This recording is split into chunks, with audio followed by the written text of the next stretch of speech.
Bueno, estamos en condiciones, seguimos. Bueno, hasta acá estuvimos viendo toda la parte de variables tecnológicas que influyen sobre la producción de granos en San Luis. Vimos los registros de superficie, de rendimiento, de producción global, los niveles de tecnología aplicado, riego, fertilización, porcentaje de siembra directa, nivel de uso de nutrientes, riego, etcétera, etcétera. Ahora, esas son las variables que nosotros podemos manejar cuando planificamos un cultivo. Y después están las otras variables que son las ambientales, que tienen que ver con el entorno donde nosotros vamos a hacer la producción, que yo al principio los nombré. Por un lado tenemos las climáticas, específicamente hacemos hincapié en precipitaciones y temperatura, y la parte edáfica, que en ese tema no me voy a meter, que está el especialista después va a hablar sobre el tema suelo. ¿Viste? Para que después no me recrimines nada. Bueno, vamos a hablar de precipitaciones. Las precipitaciones y las lluvias son la variable más importante y más condicionante de la producción agrícola en San Luis. Dependemos casi todo de la lluvia, ¿no? Entonces, de cómo van a estar la cantidad y cómo va a ser la distribución en las campañas agrícolas y cómo vamos a utilizar esa agua, la forma, cómo vamos a hacer el manejo para utilizar esa agua en forma adecuada, va a depender mucho de cómo va a ser nuestra producción, ¿no? Acuérdense que el 90% de la producción agrícola que se hace en San Luis es en secano, ¿no? Solamente tenemos un 10% con riego y está bastante, y las posibilidades de crecer tampoco es mucho más, un 15, un 20% más en el mejor de los casos. O sea, solamente nos queda manejar la disponibilidad de este factor ambiental en la forma lo más adecuada posible para que tengamos buena producción. A ver. Acá se quedó frenado.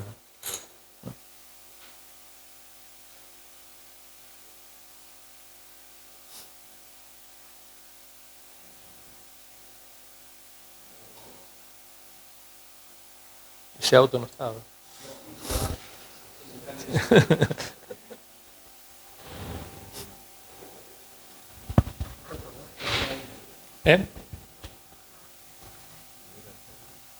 Ahí.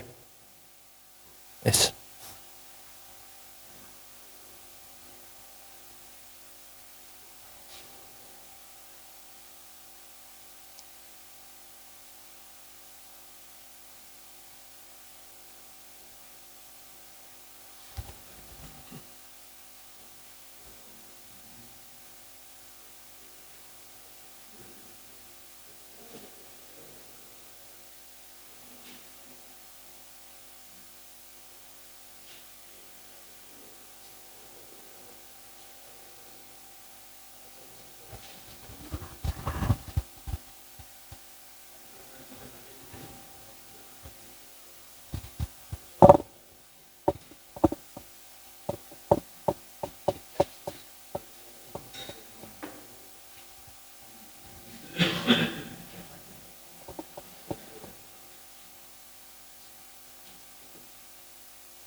Bueno, vamos a seguir, como les dije, ahora con la parte de precipitaciones, que es una de las variables ambientales más importantes que tienen que ver con la producción agrícola.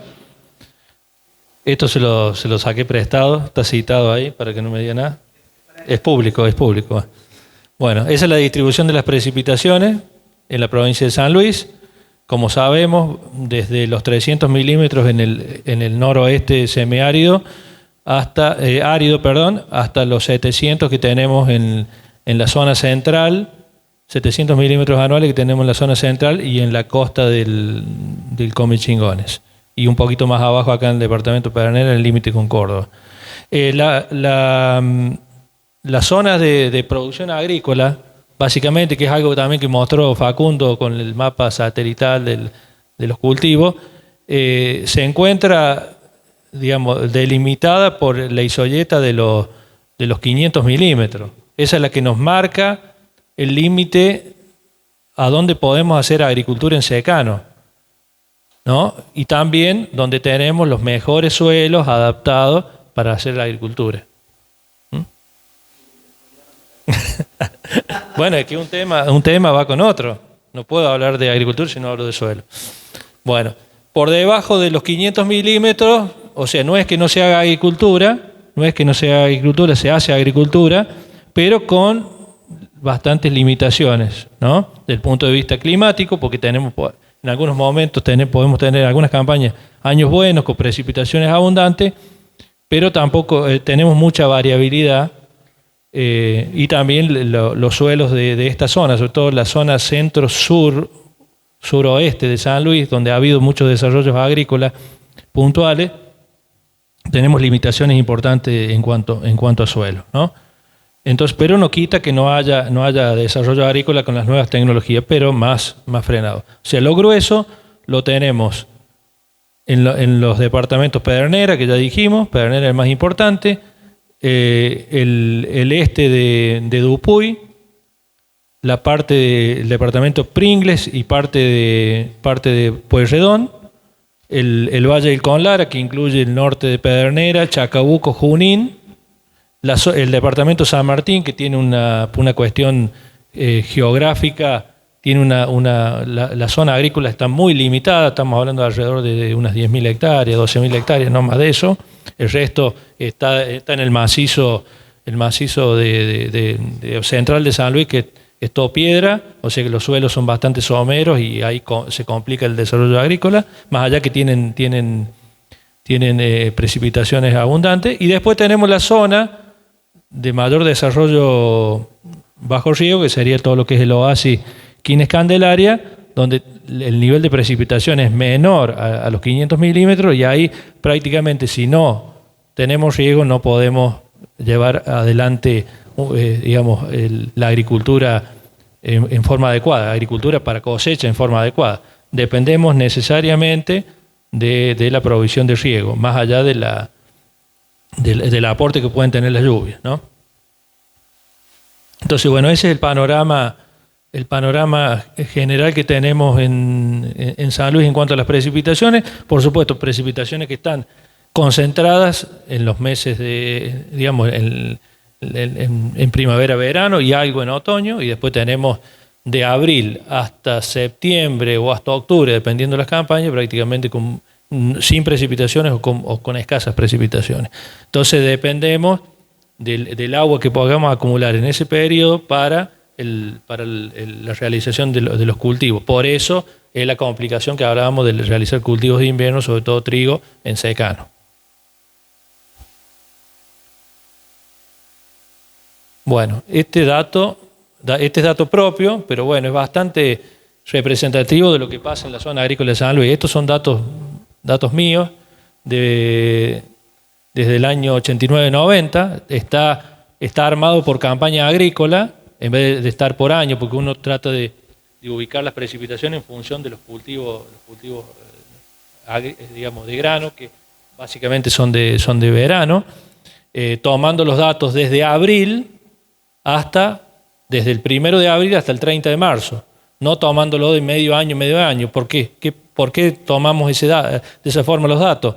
Porque al 1 de abril ya los cultivos de verano prácticamente ya terminaron su ciclo.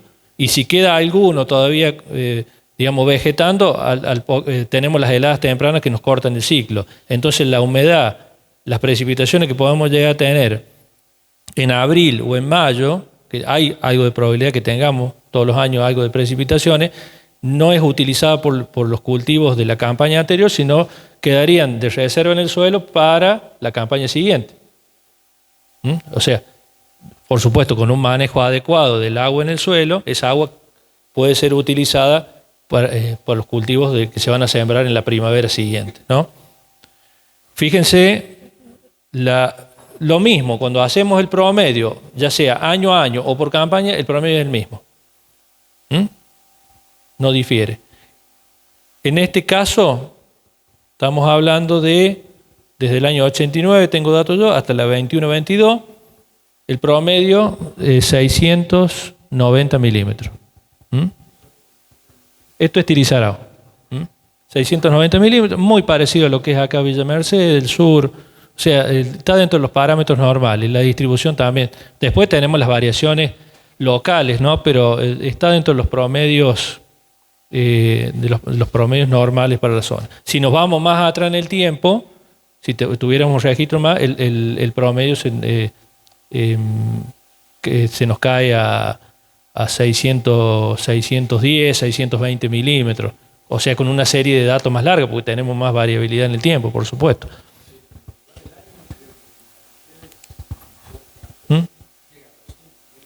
¿Y puede ser? Sí, puede ser. Sí, sí. Sí, sí, porque para acá, tener una idea de la magnitud de la sequía, ¿no? Acá en Villa Merced no llegamos a 300 milímetros ahora. Fue muy fuerte la sequía. Bueno, nosotros allá en el Valle tuvimos un enero con 22 milímetros, cuando la media son 120. Y después, bueno, entre febrero y marzo 190 y bueno, irán 250 ahora con estas lluvias últimas, ¿no? Bueno, fíjense, lo importante acá es ver no el dato final, sino, bueno, la variabilidad que tenemos. La variabilidad que tenemos campaña a campaña. O sea, tenemos campañas de 400 milímetros o 525, creo que fue esta última, y podemos tener valores de 800 y hasta 989, que esta fue la campaña que más llovió en la 14-15, ¿no? Y sí, es un electro, sí, un electro.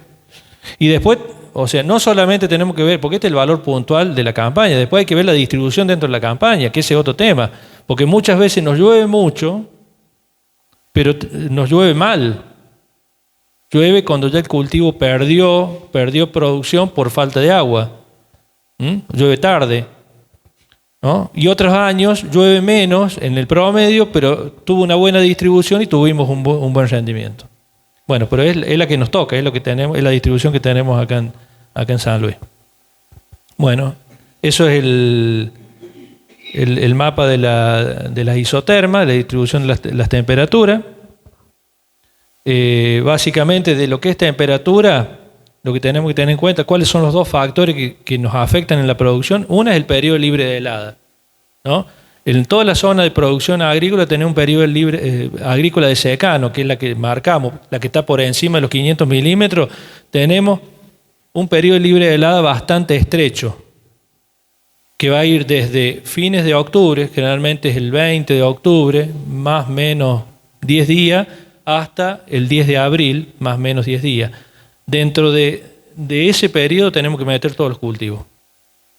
Y a veces no llegamos, porque ese valor es un valor promedio, y muchas veces, sobre todo la helada temprana, la que más nos condiciona, ¿no? Porque la helada tardía generalmente todavía no se empieza con la siembra. En octubre, generalmente la siembra arranca en noviembre, la mayoría de los casos, y no complica demasiado. La que sí complica es la helada temprana de abril, que suele adelantarse, y algunos años la sabemos tener a fines de marzo. Y ahí nosotros, como estamos sembrando tarde, generalmente la soja se siembra principios, mediados de noviembre, la mayoría del maíz se siembra fines de noviembre, principios de diciembre. Tenemos que llegar con el cultivo terminado a fines de marzo, a madurez fisiológica, es decir, que ya esté listo el cultivo, que no sea afectado por las heladas. Y muchas veces, sobre todo en el caso del maíz, el más afectado, porque el maíz desarrolla su ciclo en función de la suma térmica, es decir, suma grados día, acumula grados día para ir pasando de una fase fenológica a la otra, ¿no? Entonces, ¿qué pasa? Muchas veces no llegamos a acumular la temperatura necesaria, se atrasa el cultivo y nos afecta una helada temprana a fines de marzo, y eso nos corta lo que se llama el llenado de grano, que es el que determina el peso de los granos, ¿no? Que es el componente uno de los componentes principales, junto con el número de grano, es el otro componente principal del rendimiento, ¿no? Entonces, en los maíces tardíos, si bien son los más estables en el tiempo, son los más afectados por las heladas tempranas, ¿no? Entonces, ¿qué es el factor, uno de los factores condicionantes que tenemos en nuestra zona de producción agrícola? En el caso del trigo, el condicionante es la helada tardía. ¿Por qué? Porque el trigo lo sembramos en invierno, fines de mayo, junio, julio, dependiendo del ciclo y el sistema, si es riego o secano, pero tenemos que tirar, digamos, planificar, dependiendo del largo del ciclo y de la sumatoria también térmica que tiene ese cultivo, porque todos los cultivos, los cereales, generalmente desarrollan su ciclo por suma térmica, que la floración del trigo, que es la etapa donde comienza la definición del rendimiento y que es la etapa crítica de ese cultivo, pero a su vez es la etapa más sensible que tiene el cultivo, nos caiga pasando la fecha de última helada. O sea que tendríamos que nosotros planificar la siembra para que el trigo que sembremos, la floración sea posterior al 20 de octubre, que sería la fecha promedio de última helada en la zona este y central de San Luis, ¿no? Entonces, ¿por qué? Porque una helada en ese momento podemos perder todo el cultivo, ¿no? Porque es la etapa más sensible. Antes el trigo aguanta mucho hasta temperaturas, en etapa vegetativa aguanta hasta 10 grados bajo cero, pero en esa etapa no soporta más de 1 bajo cero, en la etapa de floración. Es decir, la espigazón, es decir, cuando sale la espiga y empieza la floración y para después la posterior formación de grano, ¿no? Entonces eso es determinante. Otro tema que tenemos en cuenta, bueno, esos son datos propios también allá de Tirizarao, de mi campo. En el campo hay una estación meteorológica que es de la red del INTA. Desde el año 2014 está la estación, entonces tenemos un registro de todas las variables. Bueno, fíjense, acá tenemos, estas son las medias mensuales por cada... Acá tenemos campaña por campaña, mes por mes. Fíjense el dato de la última campaña. Diciembre, enero y febrero, las medias mensuales fueron las más altas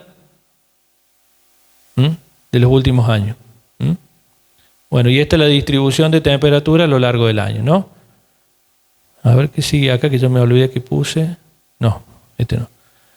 Bueno, el otro tema que es condicionante, aparte, al igual que las heladas, que es condicionante y que afecta mucho la producción, que antiguamente no se le daba tanta importancia, no estaba bien estudiado el tema, es los llamados golpes de calor, ¿no? Los golpes de calor son periodos con altas temperaturas máximas y que afectan a los cultivos y generan pérdidas en rendimiento dependiendo de la etapa en que ocurran, ¿no? Esos golpes de calor, está estudiado que a partir de cuando tenemos máximas de 35 grados o superiores, generan problemas en el metabolismo de la planta, problemas a nivel de fotosíntesis, si se dan en etapas vegetativas, es decir, antes de que se produzca la floración, antes de la etapa reproductiva del cultivo, los efectos no son tan graves, pero cuando se da en etapa reproductiva, en el caso del maíz, por ejemplo, es el cultivo donde más lo afecta el golpe de calor, podemos tener disminución del número de granos, podemos tener aborto de grano. Por disminución, nos genera disminución del número de grano. El número de grano es el principal componente de rendimiento. O sea, perdemos número de grano por unidad de superficie y estamos perdiendo rendimiento. Cuando se da en el llenado de grano, también lo afecta ese llenado de grano, pero la incidencia es menor. Y cuando esos golpes de calor se dan combinado o sea, ese estrés térmico se da combinado con estrés hídrico, bueno, la combinación es letal. Podemos llegar a perder el cultivo, sobre todo en el caso de maíz, que cuando se da en la etapa crítica, que sería 15 días antes y 15 días posterior de floración, si tenemos un severo estrés térmico acompañado de estrés hídrico, directamente podemos llegar a tener cero productividad. Este año, en la zona del Valle con Lara, hubo mucho lote sembrado temprano, hubo gente que se adelantó por hacer más maíz, reemplazó la soja por maíz, ¿no? Y ese reemplazo se significó arrancar a sembrar antes maíz. Entonces sembraron en épocas no adecuadas, principios de noviembre. Al sembrar al principio de noviembre, el periodo crítico del maíz les cayó en pleno enero. Imagínense, pleno enero, 22 milímetros de lluvia, 22, 30, 35, no más de eso, con 25 días de golpe de calor, de los cuales de esos 25 días tuvimos 14 en enero. 14 días y encima todos consecutivos. Hubo lotes que directamente, cuando florecieron en esas condiciones, directamente lotes que no tuvieron cero producción. Hubo mucho lote perdido, pero estamos hablando de lotes completos, o sea, lotes de 100, 200, 300 hectáreas que se perdieron por los efectos del estrés térmico e hídrico. Por eso ahí vemos la importancia que tienen estos factores en el desarrollo de los cultivos. Sí. Sí. Y puede afectar las dos cosas, porque depende en la etapa que te afecta. Si te afecta en el periodo de formación de grano, que es la etapa crítica, te va a disminuir el número de granos, entonces perdés rendimiento. Pero si te afecta en el llenado, en el llenado de grano, ahí vas a tener un grano de menos peso. Va a tener un grano de menos peso y haría el mismo efecto que tendrías con una helada, que te corta el llenado y te queda un grano liviano. Si tenés un estrés muy severo en llenado de grano, básicamente vas a perder peso, te va a quedar un grano más liviano por efecto generalmente se da con tener la combinación de todos los estreses. Este año se dio que hubo combinación de estrés hídrico, estrés térmico y helada. Entonces, bueno, los resultados fueron terribles. Y por eso la gran cantidad de maíz de bajo peso que está habiendo. Sí, es un bajo peso hectolítrico. Algunos no llegan a 60. 55, 60 se rechaza por todos lados, pero bueno. Eso fue más que todo afectado por el daño por helado, ¿no?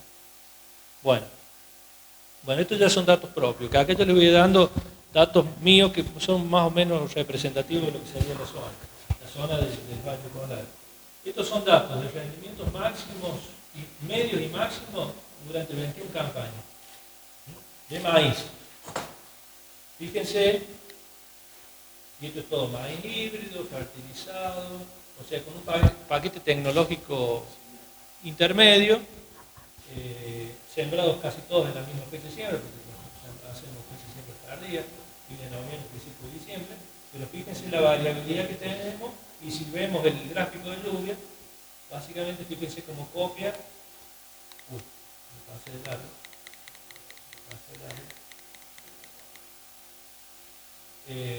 fíjense que esto básicamente copia la distribución de lluvia, ¿no? O sea que podemos llegar a tener, estos son datos de 21 campañas, desde 18 quintales como mínimo, hasta máximos que han estado en 75 quintales aproximadamente, ¿no? Fíjense, de un año a otro. Y estos generalmente pueden coincidir con años de severo estrés hídrico y también de heladas tempranas. Habría después que ver año por año, ver en qué momento fue el efecto que afectó. Entonces, esa es la variabilidad que vamos a tener nosotros acá en las producciones de campo. Por supuesto que hay lugares donde tenemos mejor ambiente y podemos llegar a explorar techos más altos de producción.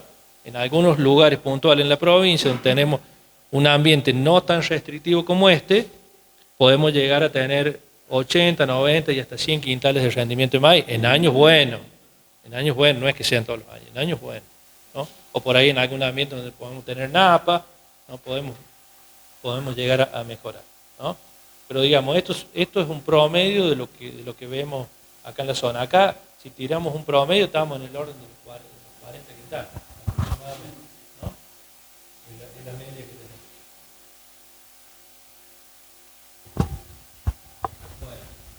Eso, aunque no se ve mucho, esa tablita es el resumen de las 21 campañas de marca. De qué hicimos esas 21 campañas. Desde el 2001 hasta 2022. Y yo acá fui marcando algunos puntos que tienen que ver con lo que vimos anteriormente. Lo que es tecnología, cómo fuimos evolucionando. Al principio usábamos maíces convencionales que no tenían eventos biotecnológicos, ¿no? Y después fuimos agregando, aparecieron los MGRR, después aparecieron otros con otros eventos, los Power Core, BT Triple Pro. Entonces, se fue evolucionando en cuanto a la incorporación de materiales. ¿Qué otra cosa fue pasando? Bueno, acá está tiene un poco correlacionando con lo que vimos antes. El tema de la rotación. Siempre tratando de respetar las rotaciones. Rotaciones con soja, ¿no? Siempre como hasta acá veníamos con una rotación 1 a 1, hasta el 2013 aproximadamente. Y después, desde el 2013 en adelante, empezamos a incorporar los cultivos de servicio en invierno. Los cultivos de servicio son aquellos cultivos que se hacen, los cultivos de cobertura, entre dos cultivos, porque acá dos cultivos de verano. Es decir, cosechamos la soja, si hay buena humedad, sembramos un centeno, un trigo, un triticale, que se queda cubriendo el suelo, genera raíces, genera una cobertura, se seca y después sobre ese se siembra. Por supuesto que hay que manejarlo, hay que ver la cantidad de agua que tenemos disponible en el suelo, porque no todos los años lo podemos sembrar. Pero de esa manera mejoramos la condición del lote, ¿no? Aportamos materia orgánica al suelo, mejoramos la estructura del lote, del suelo, mejoramos la capacidad de captación de agua, ¿no? en el suelo. Y eso es un efecto a largo plazo. Eso lo tiene bien visto, venimos desde el 2013 haciendo un ensayo manual. Hay una publicación hecha hace un par de años sobre ese tema y el efecto a largo plazo mejora notablemente las condiciones productivas del lote. Bueno, casi todo siembra tardía, fíjense, todo siembra tardía, salvo un año, hicimos una siembra temprana, el resto siempre tardía, es decir, de fines de noviembre, principio de diciembre. Diciembre, ven que están casi todos en diciembre. La densidad, que este es otro tema importante. Nosotros fuimos acompañando un poco la evolución de lo que pasaba en la provincia. Cuando arrancamos, usábamos densidad de 60.000 plantas. Era un poco la recomendación que daban los semilleros. Como San Luis no existía, pero vos agarrabas un catálogo de semillas y San Luis no existía. Todo te daba precuar.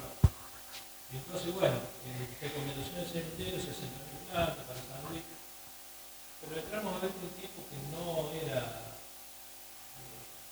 digamos, en un ambiente restrictivo como el nuestro, era una densidad alta. Y el maíz es un cultivo denso dependiente, es decir, sufre mucho los aumentos y las caídas en las densidades, sobre todo cuando estamos limitados en agua y nutrientes.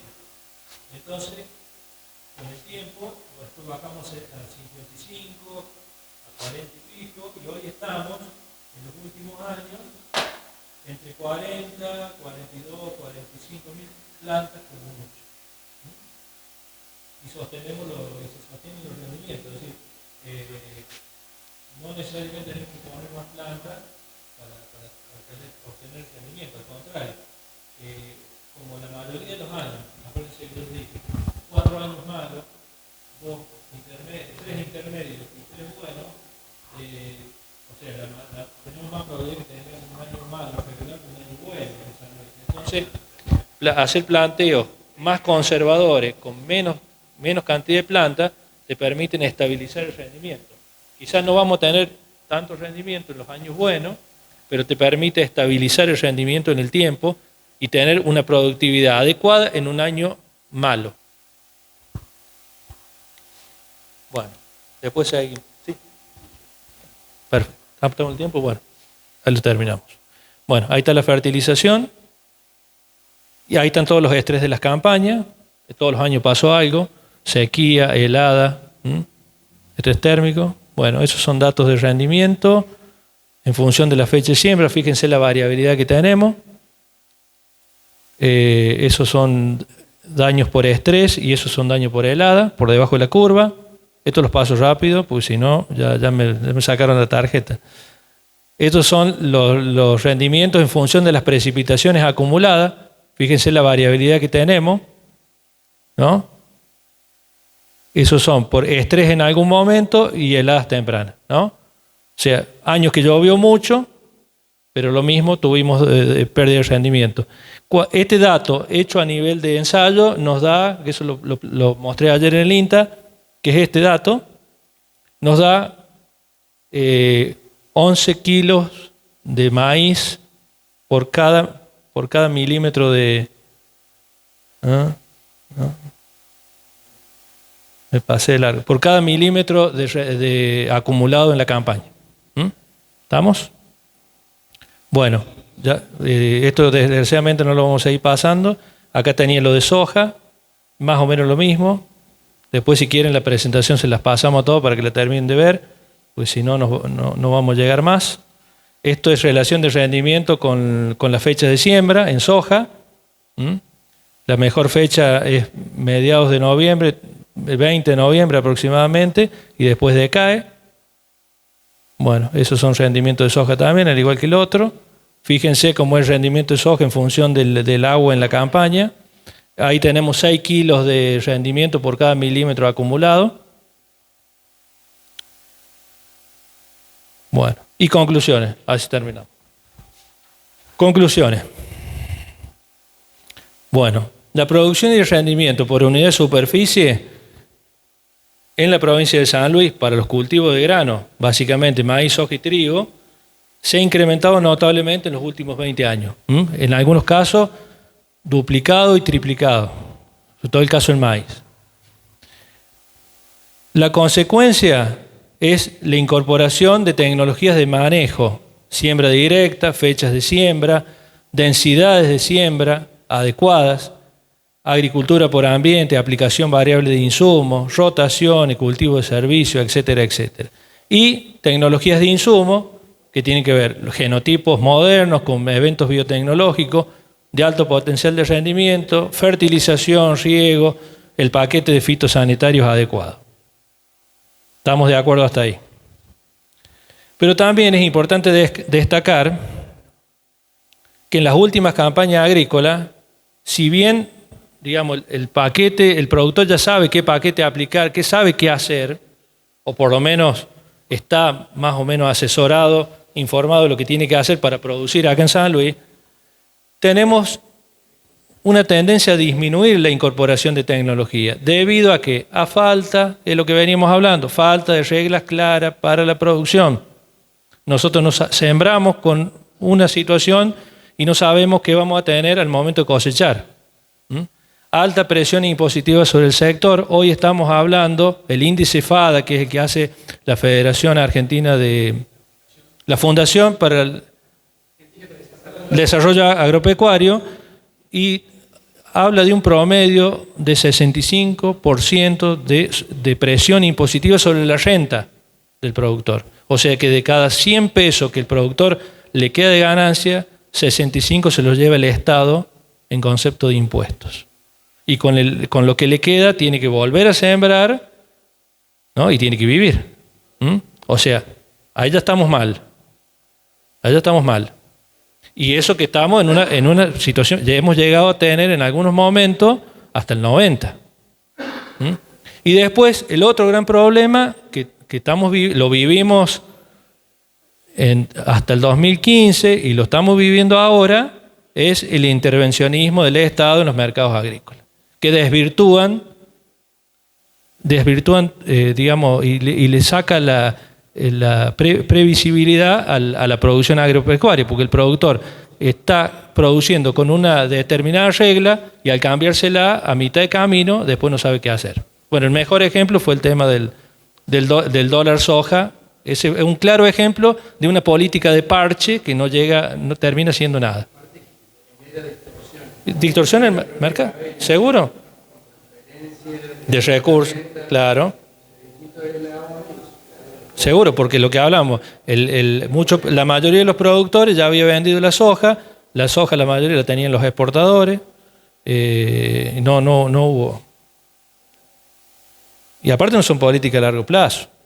Bueno, entonces, resumiendo, el aumento de los rendimientos que hemos tenido y las producciones que hemos tenido acá en San Luis, básicamente, va siguiendo los pulsos de las variables meteorológicas que tenemos en cada campaña, de las variaciones de los precios internacionales y de la rentabilidad del productor en cada campaña, en vez de recorrer un camino trazado por políticas adecuadas en el mediano y largo plazo. Es decir, que estamos a la buena de Dios. El productor sale a sembrar porque es lo que sabe hacer, ¿no? Cuando llueve sale a sembrar, pero después tiene un panorama totalmente incierto de qué va a pasar con su producción, la producción de esa campaña y con el destino de su empresa. Y acá termino, es lo último. El incremento de la producción de grano en San Luis, teniendo en cuenta las limitaciones ambientales y tecnológicas que tenemos, porque hay cosas que no las vamos a poder modificar, y su agregado de valor en origen va a depender de la articulación de decisiones entre todos los actores de la cadena industrial a lo largo del tiempo. Entonces, si no tenemos reglas claras en el mediano y en el largo plazo, terminan siendo todas expresiones de buenos deseos. Entonces, lo importante, como lo dijo Martín en su momento,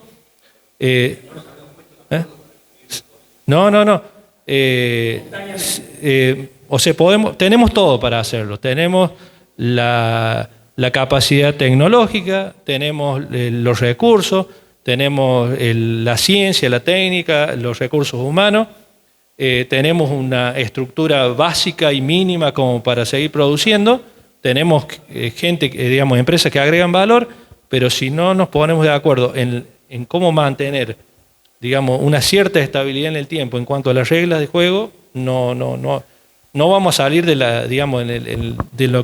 donde estamos. Y no podemos pensar en aumentar la producción sin las reglas claras. Bueno. Le agradecemos al ingeniero Marcelo Bongiovanni, profesor, consultor, docente de la Universidad Nacional de San Luis, y luego en todo caso le podemos facilitar la presentación para aquellas personas que quieran conservarla. Vamos a seguir con el bloque previsto para